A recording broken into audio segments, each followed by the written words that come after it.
You know, I was coming across just cruising the interwebs, and I come across something with chameleon paint. I don't know how it got brought up, but anyway, it was freaky because I googled it, and I'm gonna show it to you here in just a second. Just how does chameleon paint work? Little backstory, man. Almost 20. Wow, a long time ago. I worked for a company that was owned by Sherwin-Williams, and what my job was I was to mix paint for a lot of collision shops or whatever, and I would match paint to cars, which either they didn't have the tools, capability, or the time to match cars so they could get them painted, put together, and back on the road at a much faster rate. So, anyways, I got sent to this class over in Chicago. It's like kind of like Sherwin's has their own like little boot camp or university. And anywho, we got on the topic of chameleon type paints, and this is kind of when they were like big and they're fad and they're not really new, but they were still pretty popular. And anywho, my professor at the time, or the teacher, instructor, whatever you want to call it, was running us through the pigment and everything, and how it works, and why it's pretty cool, and the uses of it, and why not to be afraid of it, and yada yada yada. Well, anyways, I was coming across this Google search. Well, I'm gonna be honest with you. I come across like it was a search, but it was a Reddit, and the Reddit was like just a nothing burger. Like I read the sentence that they typed out, and I'm like, have you ever read something? You're like, what does that even mean? So I clicked on it, and that's how it got me started down this rabbit hole. And I was just like, wow, people have no idea how this works. So, anywho, it kind of got me thinking, because I was like, how many times have I used Google on something that I don't know, legitimately I don't know, and I'm trying to educate myself, and it's like, now I'm nervous about trusting something, but whatever. Today I want to get on topic of how does chameleon paint work. It's still kind of I guess prismatic, the prism effect, prismatic, whatever you want to call it. Every paint company has some, a different title for the same thing, essentially. But that's kind of more predominantly, or the cooler, I guess the kids are calling it iridescent, which is incorrect, but another video, another day. The chameleon paint it's actually pretty cool, and knowledge is power. And this is just one of those videos that the more you know, right? So anyways, we were coming across this, and so I Googled it. Just let me add it in here. Boom. Make it bigger for you guys. Just how does chameleon paint work? By using microscopic color shifting particles that reflect light differently depending on the viewing angle. It sounds like a complete sentence, but when I sit here and read it back to back, because I know exactly what they're doing, and that's not. I mean, it's kind of partially true. If you go on to read on, it says these particles are often aluminum flake, which no flakes are aluminum anymore. I mean, you can get real metal flake, but it's very expensive, and you have to use a special gun to spray them. Are embedded in a clear medium, just a clear binder, or intercoat clear or whatever. Don't ever use them in your regular clear coat. They'll float to the top. The sun will bleach the pigment. It'll look like crap. Your paint it'll fly apart. Don't do it. Embedded in clear medium of paint when applied in thin, even layers over a black base coat. Okay, that part's true. Black base coat. And in the custom paint world, black is your friend, because yes, they are sprayed in thin layers, simply because anything with a flake is sprayed. I mean, pretty much all base coat is sprayed in thin layers. But that being said, they spray this in super thin layers to achieve hiding, what they call hiding, and that's because back in the day, I haven't priced this stuff out in a long time. 2025 now. It's probably 2012, 2013 the last time I checked the price on this stuff, but it was like $5,000 a gallon, non-sprayable. So, I mean, for the painters out there, they know a gallon non-sprayable is a god awful. I mean, so you'd probably need like a half a gallon to paint a car. You're still talking $2,500 in 2010.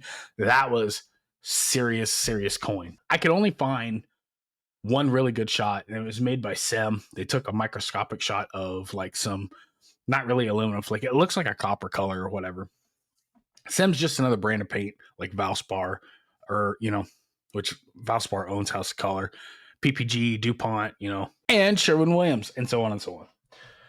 So anyways, we got all the way on the right there, boom. That under a microscope, that's what those platelets look like, laid out on a panel. And when the light comes down, it ping pongs around, and that's what gives it that grainy, gritty effect when it comes back, when it protrudes back through the clear coat, and that's what you're seeing. This, on the other hand, this is not an actual picture under a microscope or whatever, but this is what chameleon paint is. The pigments are actually shaped like. And I'm going to be honest with you, think of it more, and this is how it got explained to me. We never got to saw pictures or anything, but this is telling me, this is exactly how my instructor explained it. It doesn't even have to be a hexagonal. I'm using a hexagonal because it's the easiest for me to pronounce. How many colors these paint companies want to produce is how many sides they're going to add to that pyramid. But think of it more so squished down to like a Hershey Kiss with that real wide base. These things have technology built into them, so when they fall, they land on the panel in a certain particular and they orientate in a certain pattern. It's going to present the same color until you're moving around the car, and then each side will show a different color, and that's pretty much the effect that you're going to get. What's also awesome about this stuff is if you don't mess with the formula, you can actually, if your car gets scratched or whatever, you can repair this stuff just like normal base coat, clear coat. So you just go in, do your repair, little primer, blend out your edges. But it's very, very crucial that if you have, whatever, if you do make your own, take like, House Color calls them chameleon colors. I think Sherwin-Williams calls them multi-tones. The list goes so on. I've got others here. You can see like, well, I gotta pull up my camera here. You can see like this one is, boom, just a green, gold, and blue. So it's just a simple pearl, and this is just so pretty much it's just got like a dull side and a blue side. So back when Ghost Flames were the shit to do, I've got tons of this stuff laying around. Spray it on like base coat, normal reduced, 2 coats to achieve to a hiding, do a drop coat, orientation coat, whatever you want to call it, to get your metallic flake to, lay in a uniform pattern, and you're done. That's it. There is one more page I found that if you have further questions, it broke it down even further. I'll put it up here. Okay. Managing metamerism. I'll catch up to speed on this, and then I'll leave you to read the article if you want. Metamerism, and it shows you,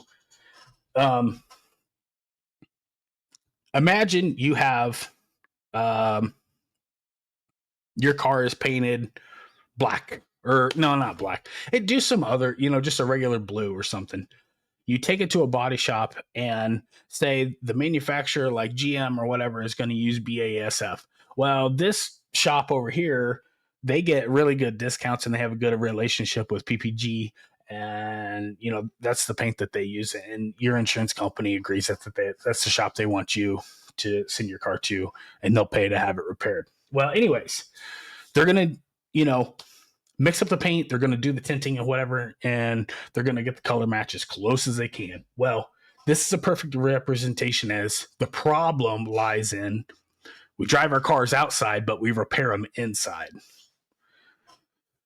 It's a funny thing you never really think about until the situation's forced into your lap. But anyways, pretty much it explains that, if you have any questions about managing color metamerism, think of it as it's just a physical impossibility to color match using two different paint systems based off of different raw minerals and pigments coming from the earth.